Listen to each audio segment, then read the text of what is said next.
De que forma funciona o veículo de transporte que possui baixo impacto ecológico, baixo consumo de energia e que flutua sobre o solo como um tapete mágico? E como funciona a tecnologia de levitação magnética que possibilitou a execução desse projeto? Quem nos dá uma aula sobre isso é o professor Richard Stefan, graduado em Engenharia Elétrica pelo Instituto Militar de Engenharia, IME, mestre em Engenharia Elétrica pela COP-UFRJ, doutor em Sistemas de Controle pela Ruhr-Universität Bochum, Alemanha, possui MBA em Empreendimentos com Base Tecnológica pelo Centre for Scientific Enterprise, Londres. Desde 1997, exerce o cargo de professor titular do Departamento de Engenharia Elétrica da UFRJ e vencedor do Prêmio Frotas e Fretes Verdes de 2015 com o projeto Maglev Cobra. Seja bem-vindo, professor Richard. Obrigado pela essa oportunidade de divulgar o projeto Maglev Cobra. Nós estamos desenvolvendo aqui na universidade desde o século passado, no finalzinho do século passado, 1999. Compact, small and elegant. This is Maglev Cobra, the first magnetic levitation train in Latin America designed exclusively for urban transportation. Developed by the Laboratory of Applied Superconductivity, the Maglev Cobra is wheelless and floats silently over permanent magnetic rails at a velocity of more than 40 miles per hour. The same as the subway that circulates in Rio de Janeiro. Besides zero emission of pollutants, the Maglev Cobra floats above suspended rail lines, facilitating the flow of traffic on the already crowded roads of big cities. Its installation avoids the complex and expensive civil engineering of conventional subways. A primeira pergunta que eu gostaria de fazer ao senhor é o que te levou a se interessar por essa área? Eu tive a oportunidade de conhecer um colega do Instituto de Física, o professor Roberto Nikolsky, que me apresentou o fenômeno da supercondutividade e como que a supercondutividade poderia ser utilizada para levitação magnética. E então nós iniciamos um trabalho conjunto, não apenas em veículos de levitação magnética, mas também o que é chamado mancal magnético, que é a oportunidade de você ter um rotor girando sem contato com nenhuma parte estacionária. E daí que apareceu esse interesse, eu me surpreendi com as oportunidades que a supercondutividade ofereciam e fomos em frente. Gostaria que o senhor me explicasse como funciona a tecnologia de levitação magnética e como ela é utilizada no projeto Maglev Cobra. Existem basicamente 3 técnicas de levitação magnética que podem ser empregadas para veículos de levitação magnética e também para os mancais magnéticos, que eu já mencionei. Uma é de forças atrativas. Todo mundo já brincou com o ímã e sabe que o ímã atrai um clips, um ferro, e a partir daí você pode criar um sistema que fique levitando. Quando a parte de ferro está se aproximando muito do ímã, você tem condições de diminuir a intensidade do ímã, e quando a parte está se afastando do ímã, você tem condições técnicas de aumentar a intensidade do ímã e aproximar essa peça e ela ficar flutuando, como se fosse uma mágica. Existem muitas papelarias, você às vezes encontra um globo flutuando, parece um brinquedo, né? Mas é a mesma tecnologia usada em veículos de levitação magnética. Essa é uma técnica. Existe uma segunda técnica que é baseada em forças não de atração, mas forças de repulsão. Quando você tem 2 ímãs com a mesma polaridade, um norte contra o norte, você sente que tem uma força de repulsão. E a partir daí você pode conceber um sistema que fique suspenso no ar. Mas da nossa experiência de brincar com ímãs, a gente sabe que essas situações são instáveis. Se você tenta botar um ímã contra um polo contra um polo de mesmo nome, ele vira. O norte gruda com o sul e fica instável. Se você tenta fazer um pedacinho, um clips, ficar flutuando perto de um ímã, ele acaba grudando. Então são situações instáveis. Mas já desde 1970 já existe tecnologia suficiente para você construir sistemas de engenharia baseado nessas técnicas. Com o desenvolvimento, isso daí se conseguiu com o desenvolvimento da eletrônica de potência, da microeletrônica que permite processamento de sinais, com toda a tecnologia de sensores. Tudo isso já por volta de 1970 já era dominado e foi possível já construir protótipos de veículo de levitação.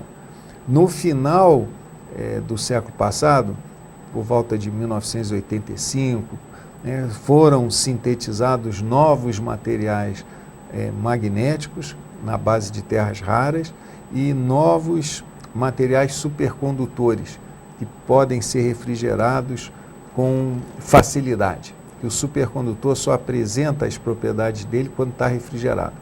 E aí surgiu uma terceira possibilidade de levitação, que é oriunda da interação de ímãs com supercondutores. E o grande diferencial dessa técnica em relação às outras duas que eu mencionei é que é um sistema estável. Não acontece aquela infelicidade do ímã atrair o ferro ou do polo norte grudar no polo sul. Você bota um supercondutor na proximidade de um ímã e ele fica ali levitando de forma estável. E essa propriedade que nós estamos aproveitando para desenvolver o Maglev Cobra. Você percebe que historicamente as duas outras são anteriores, então já teve um desenvolvimento muito maior do que o nosso. Mas o que nós estamos tentando, está sendo tentado também na Alemanha, tem um bom grupo de pesquisa em Dresden, e na China, também em Chengdu, eles têm uma universidade só dedicada a transporte e trabalham também com essa tecnologia. Nós temos cooperação, tanto com o grupo alemão quanto com o grupo chinês. Quais são os grandes diferenciais do projeto em termos ecológicos do Maglev Cobra para os outros veículos de transporte que estão funcionando e não têm essa responsabilidade de serem ecológicos ou serem sustentáveis? Em geral, as tecnologias de levitação magnética, não apenas a do Maglev Cobra, mas a de forças atrativas e repulsivas, né? Ela tem a vantagem, primeiro, de ser silencioso. Porque você não tem mais atrito de roda com o trilho, né? Isso daí te permite colocar o veículo circulando dentro da cidade sem perturbar a vida, não vai perturbar a vida das pessoas. Uma outra vantagem é que a levitação, as forças de sustentação do veículo estão distribuídas ao longo de todo o veículo. Se você tem um veículo roda-trilho, as forças estão concentradas no ponto de contato da roda com o trilho. Isso, em termos de construção civil, significa que, colocado em vias elevadas, essas vias elevadas podem ser mais esbeltas. Se você pega, por exemplo, uma régua, apoia entre dois pontos do seu dedo. Se você bota o dedo no meio, você vai ver que a régua vai vergar. Se você apoia a sua mão sobre a régua, você vai ver que ela vai vergar muito menos. Isso é a tecnologia roda-trilho. Todo o esforço está no ponto de contato da roda com o trilho. Toda a força daquele equipamento que é pesado está concentrada ali. No Maglev está distribuído. Então, além dele ser um veículo silencioso, pelo fato da carga ser distribuída, a sua estrutura de suporte colocada numa via elevada pode ser mais esbelta. Além disso, trata-se de um veículo leve, apesar do nome Maglev, esse leve é de levitação, mas poderia muito bem ser entendido que o veículo também é leve. Ele não precisa ser pesado como precisa ser o transporte convencional, porque ele depende do atrito da roda com o trilho para ter a locomoção. Em física se estuda que essa força é dada por um coeficiente de atrito, é a força normal. Quanto maior for a força normal, mais é a força que você consegue para tracionar o veículo. No Maglev não tem necessidade disso, então não precisa de um veículo pesado. É um veículo leve, com carga distribuída, silencioso, eu coloco em vias elevadas que não perturbam a vida da cidade, né? E isso é uma vantagem. Outra vantagem que você tem é que a atração, a movimentação do veículo não vem novamente pelo contato da roda com o trilho, é feita por um motor elétrico, que é chamado um motor linear. Ele permite a gente subir rampas mais inclinadas, Isso daí pode ser interessante quando você tem que subir uma montanha, por exemplo, ou um morro dentro da cidade.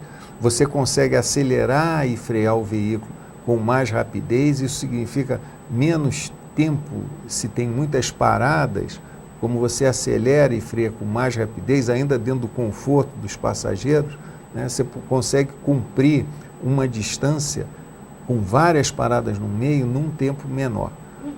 As vantagens continuam ainda. Né, em termos de manutenção, você não tem atrito e por isso não tem parte em desgaste.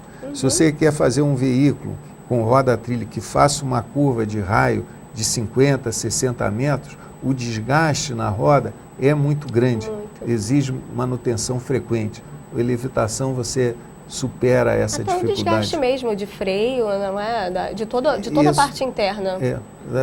O nosso ele é todo na base de energia elétrica, é um motor linear, aceleração, frenagem, não depende de contato nenhum. Então, esse conjunto de vantagens é que compensam o fato do equipamento para levitação. O pessoal de indústria ferroviária gosta muito de falar de material rodante. Material rodante é tudo aquilo que precisa para o veículo rodar. Então, eu criei a palavra material levitante. É tudo que precisa para fazer o veículo levitar. O material rodante é muito mais barato do que o material levitante. Isso daí não tem discussão. Mas as vantagens que eu mencionei são tão grandes que acabam compensando essa desvantagem do material levitante. Porque a longo prazo ele seria bem mais fácil de ter manutenção. Como a manutenção é menor ao longo do tempo, ele vai ficando cada vez mais barato, porque vai compensando aquele, talvez, capital maior que você tenha que implantar. Mas, além disso, todos os custos que eu tenho levantado mostram que o custo de implantação de um VLT, de um monorail, é comparável ao que eu preciso para implantar a tecnologia Maglev Cobra. Isso é os cálculos que nós temos feito. Em relação ao metrô, o custo é muito menor, porque a obra civil do metrô é caríssima. Os túneis são caros. Agora, existe aí também uma diferença da concepção do metrô, que é dito transporte de massa, né? O metrô tem transportado em horas de pico 10 pessoas num metro quadrado. Você imagina fazer um quadradinho com 4 lados de 1 metro e colocar 10 pessoas ali dentro. Você pode fazer essa brincadeira dentro de casa. E o metrô transporta isso, diz que São Paulo, nas horas de rush, e isso daí no Japão também vale, bota 12 pessoas por metro quadrado. Eu tenho para mim que isso é desumano. Desumano, indigno. Né? Indigno. Ninguém chega em casa depois em condição de conversar com a esposa, com os filhos, ou no trabalho para lidar com os colegas ou com algum público que tem a atender depois de ser transportado desse jeito. Claro. O Maglev Cobra, pelas possibilidades dele de força de levitação, nós conseguimos transportar de 5 a 6 pessoas por metro quadrado, que é o padrão considerado razoável para um transporte público. Ainda com duração, vamos dizer, de 20 minutos, meia hora. Se você posta 5 ou 6 pessoas num metro quadrado durante 1 hora, aquilo dali já começa a ser um pouco incômodo, irritante, né? São pessoas desconhecidas, né? Você tem que passar desse princípio. Tanto que você vê esse constrangimento todo que o metrô do Rio de Janeiro adotou vagão só para mulher, né? Porque é uma situação extremamente desagradável. Então, são todas vantagens que eu vejo no Maglev. Esse termo de carga, a gente pode pensar até como um elevador. Você vê que no elevador você não permite uma carga muito grande. Pô, calma, pessoal, espera aí, chegamos na carga. Esse elevador é para 12 pessoas. E tudo bem, né? Você se transporta decentemente, né? Como um ser humano. Então, aí as vantagens e a desvantagem da tecnologia de levitação magnética. O Maglev, sendo um projeto sustentável, tem vários benefícios sociais e econômicos. Um deles é que gera um número grande de empregos, mas também contribui para a impulsão das pesquisas tecnológicas na indústria nacional.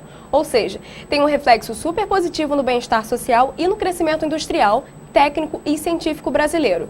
Dito isso, eu gostaria de saber, desde o início do processo de pesquisa do Maglev, quais foram os desdobramentos tecnológicos que ele possibilitou e quais as novas pesquisas e quais as novas coisas que foi proporcionando para que ele fosse descoberto? Quando a gente desenvolve uma tecnologia, arrasta muita outra coisa por trás. No fundo, o desenvolvimento desse projeto não é apenas um veículo para transporte de pessoa.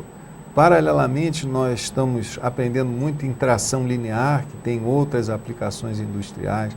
Estamos aprendendo muito em criogenia, que é o tratamento de materiais em baixa temperatura, em eletrônica de potência, em controle do monitoramento do veículo, na construção do próprio veículo, que, como eu já coloquei, é um veículo leve, então foi construído por uma empresa incubada aqui da UFRJ, que trabalha com fibra de vidro para a produção de barco.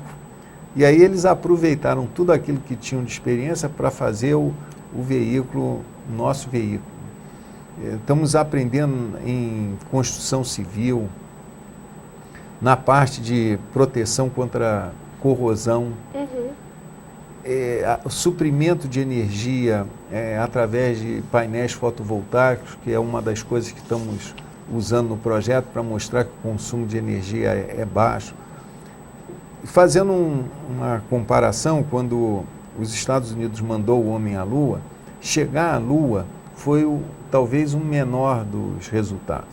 Foram desenvolvidas muitas outras coisas que acabamos usando, por exemplo, até o velcro que a gente usa hoje em dia para fechar roupa, e desenvolvimentos na parte de turbinas, de conhecimento de sistemas mecânicos, que arrastou muita empresa, muita tecnologia. Então eu vejo o Maglev Cobra como esse arrastador de oportunidades tecnológicas, como eu mencionei aí algumas, né? Mas cada dia eu me surpreendo com uma nova possibilidade, uma nova necessidade, e aí demanda mais trabalho, mais pesquisa, mais envolvimento de pessoas. Então, isso tem sido muito gratificante. No momento, trabalham nesse projeto não apenas os meus colegas do Departamento de Engenharia Elétrica, mas tem colegas do Departamento de Engenharia de Transporte, do Departamento de Engenharia Mecânica, do Departamento de Engenharia de Produção, agora do Departamento de Engenharia Química. A engenharia de produção, que eu nunca pensava que pudesse ter um vínculo com o projeto, um colega meu, Rogério Vale, ele está fazendo o que é chamada análise do ciclo de vida dos materiais usados no projeto. E o material mais crítico são os ímãs.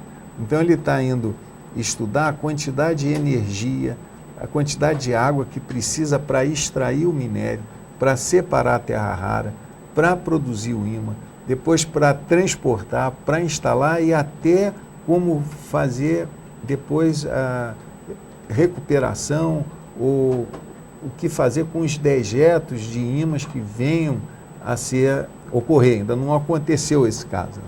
Mas todo esse estudo ele está fazendo e acompanhando o impacto ambiental.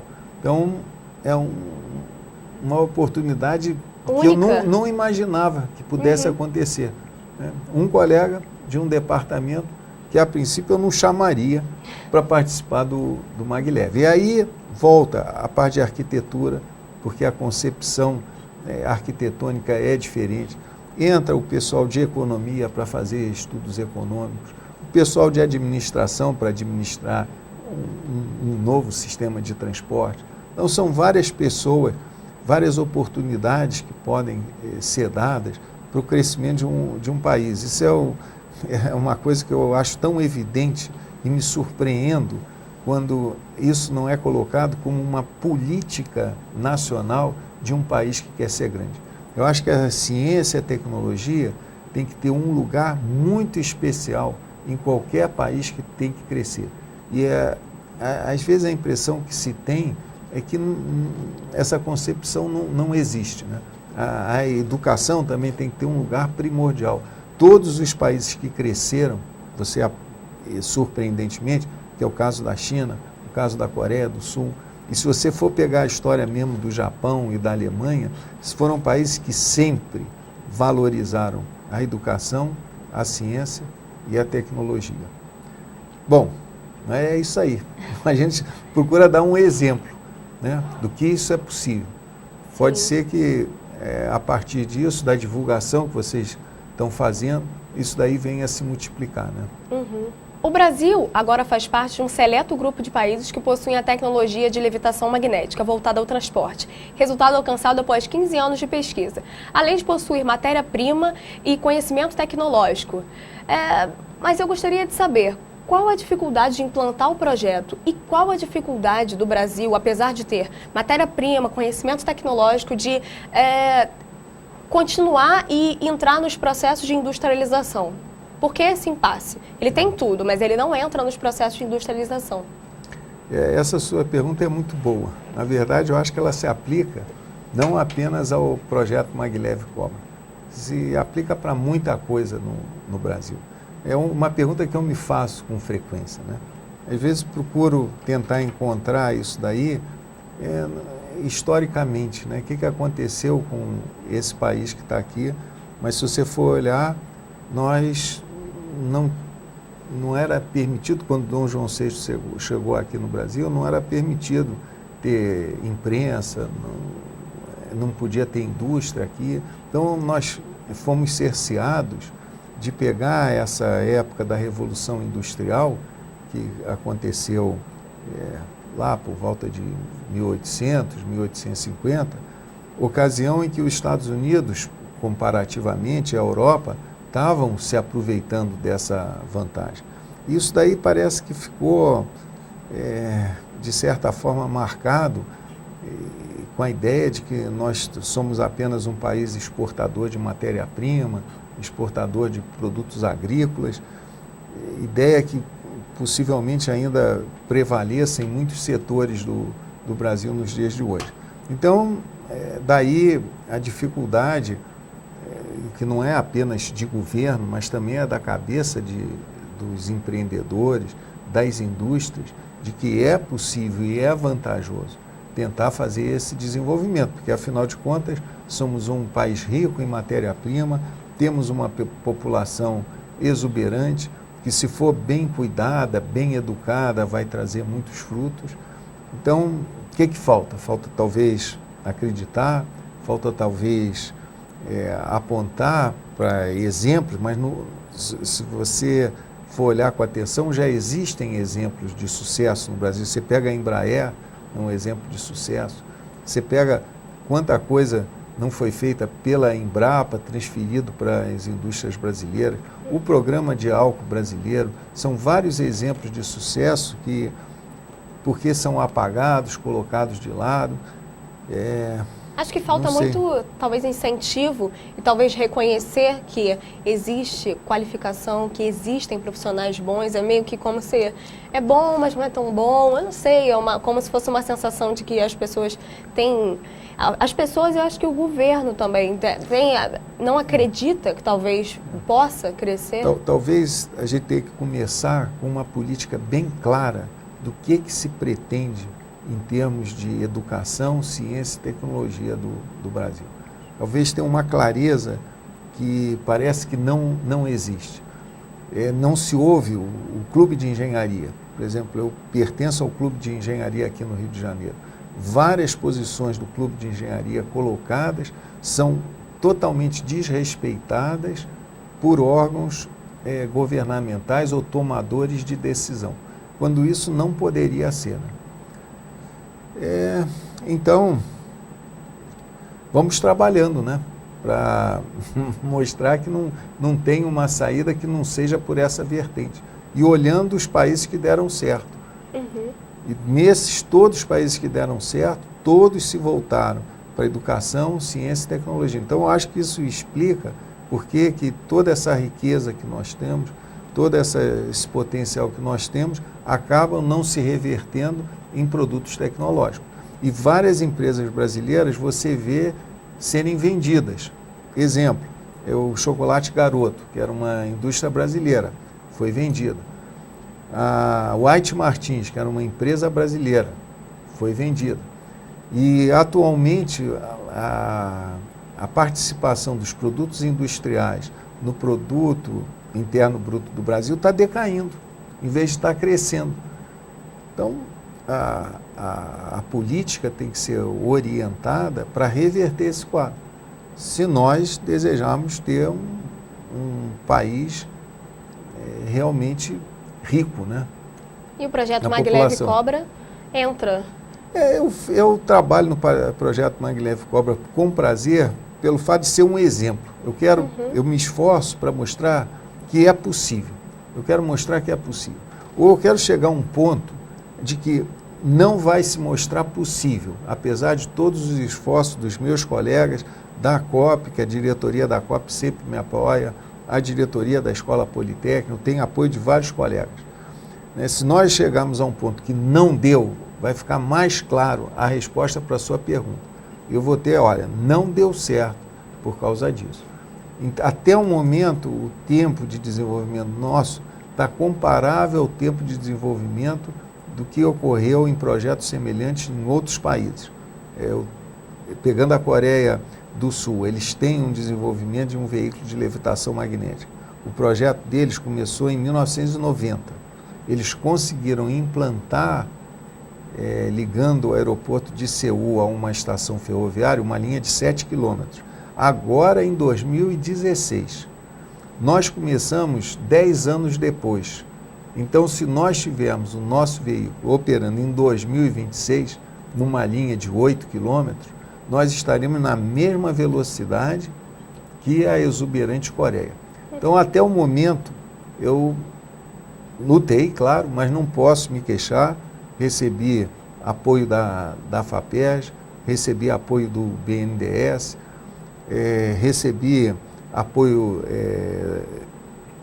vamos dizer, em quantidade ou volumes menores, mas também do CNPq, da CAPES, de empresas brasileiras que entraram no projeto, como foi o caso da VEG, a própria Valorec contribuiu bastante, a White Martins também participou do projeto conosco, a OAS também esteve colaborando no projeto. Além de, o que me orgulha muito, várias empresas que saíram de ex-alunos nossos, que criaram empresas na incubadora. Então tem a Cirros, que fez o freio de segurança, tem a Olus, que fez o veículo em si, tem a Recriar, que deu apoio na parte de circuitos eletrônicos, a Eneltec, que fez a instalação elétrica. Então foi uma movimentação muito grande, envolvendo órgãos governamentais, algumas empresas privadas e empresas incubadas, de ex-alunos nossos. Então é um exemplo de que é possível. E vamos continuar insistindo, porque eu não estou satisfeito de ter um veículo de demonstração. Eu quero ter um veículo operando, né, para as pessoas usarem diariamente. Com certeza. Tá? O senhor poderia contar um pouco sobre a história da tecnologia de levitação magnética? Como eu já coloquei anteriormente, os equipamentos, os materiais, semicondutores, os microprocessadores, já por volta de 1970, permitia implantar as técnicas eletromagnéticas e eletrodinâmica. Mas assim mesmo, o trem de levitação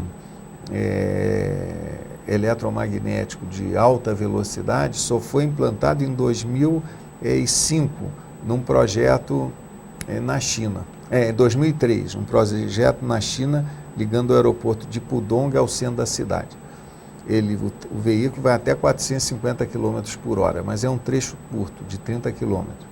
E para transporte urbano, essas técnicas que são conhecidas desde 1970, foram implantadas em 2003 em Nagoya, no Japão, E agora, em 2016, nesse projeto em Seul, na Coreia do Sul, e em Changsha, na China.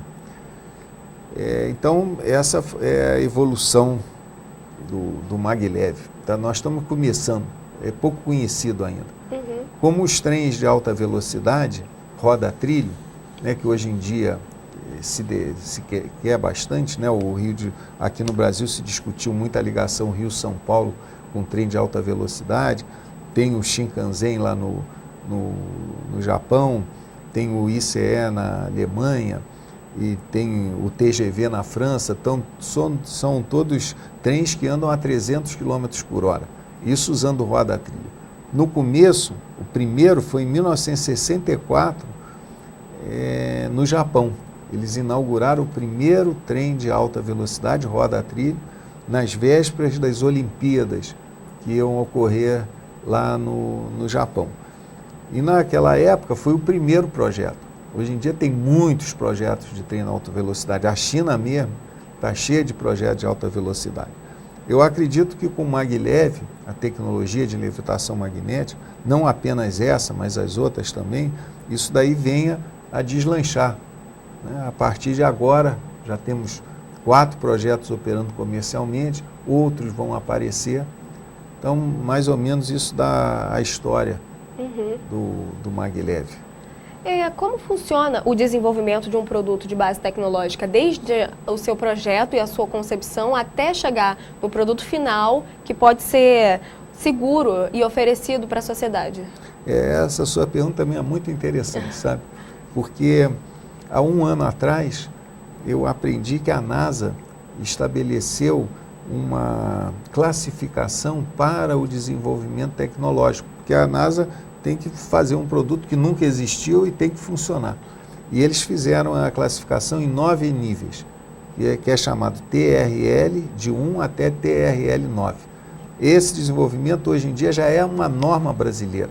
Também o Brasil fez vamos dizer, a tradução da norma, adotando essa concepção. Em linhas gerais, todo o desenvolvimento tecnológico começa com uma prova de conceito. Você tem que provar que aquele conceito, vamos pegar o exemplo do veículo de levitação, você tem que provar com um pequeno experimento de laboratório que é possível sustentar um peso, né, de tantos quilos ocupando uma área de tanto. Ó. Então, provou a viabilidade técnica daquela concepção tecnológica. Em seguida, você procura fazer um protótipo, ainda em escala reduzida, dentro do laboratório. É um segundo nível do desenvolvimento da tecnologia. Depois que você dominou e mostrou que aquilo dali funcionou bem, você parte para um veículo já em escala real, né, funcionando ainda com algumas condições controladas. Por exemplo, isso, né, pode continuar dentro de um laboratório onde não chove, onde não venta. Depois você tem que partir para esse equipamento para o mundo externo, para se colocá-lo à prova do que efetivamente vai acontecer no futuro. É onde nós chegamos. Né? Nós estamos botando o veículo, opera toda terça-feira. Vocês chegaram um pouquinho atrasado hoje, chegamos, porque de manhã é de 11 a meio-dia, de tarde é de 2 às 3, as pessoas vêm, andam, sol, chuva, está lá operando toda terça-feira, sagradamente, nós colocamos o veículo em funcionamento. Aberto ao público. Aberto ao público. Isso é um outro estágio. Mas não acabou aí. Os desafios são muitos. Porque você, para chegar ao nível da industrialização, você tem que estabelecer toda uma cadeia produtiva de quem vai produzir, no nosso caso, o veículo, os ímãs, os supercondutores, os criostatos, o motor linear, quais são os possíveis fornecedores para esses produtos. Tem que fazer todo um estudo de análise de segurança, principalmente como é transporte de pessoas. Nós temos que respeitar normas. Precisa estar garantido que não haverá um acidente por imperícia de um operador ou por uma brincadeira de um passageiro. Tudo isso tem normas que têm que ser seguidas e nós temos que respeitar e estudar. Então, essa seria a última etapa. Depois que é chamada industrialização.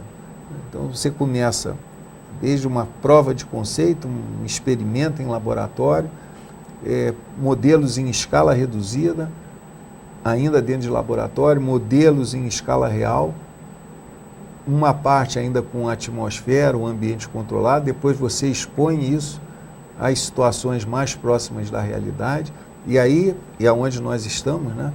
Parte para ver todas as necessidades para tornar um produto realmente industrial. E a pessoa chega e eu quero comprar um veículo, maglev Cobra, para uma ligação de 10 quilômetros e tal, quanto vai custar, entre na concorrência, que a cidade, uma cidade aí do Rio Grande do Sul, quer botar um veículo, qual é a oferta de vocês? Vai custar tanto. E comparar com outras para poder vender o produto. Esse é o desafio da engenharia, no fundo, isso é o que diferencia a engenharia da física, porque a física, ela termina ou fica satisfeita com a descoberta. E os desafios da tecnologia acabam sendo maiores, porque você precisa fazer um produto que atenda às necessidades econômicas, necessidades sociais, necessidades ecológicas e também se valha do que tem de melhor oferecido pela física. O nosso país foi o primeiro país do mundo a ter uma linha de demonstração em escala real dessa tecnologia e até agora é o único país do hemisfério sul a participar da Conferência Internacional de Sistemas Magneticamente Levitados e Tração Linear, conferência a qual já sediou 2 vezes. Qual é a sensação de receber reconhecimento por um projeto que você e a sua equipe tanto trabalharam? E eu gostaria de saber se o senhor acredita que através desse projeto e de outros, o Brasil já está atualmente sendo reconhecido pelo seu potencial científico. Olha, é realmente gratificante. São boas recordações que eu tenho disso. A primeira conferência foi em 2000. Quem foi o chair da conferência foi o meu colega Roberto Nikolsky, que eu falei, que me ensinou o que era a supercondutividade, né? E nessa ocasião nós iniciamos o projeto, no ano 2000. Em 2014, aí eu fui o chair da conferência maglev. Você nota, a conferência ocorre praticamente a cada 2 anos. Então, em 2000 nós lançamos, mostramos a nossa ideia.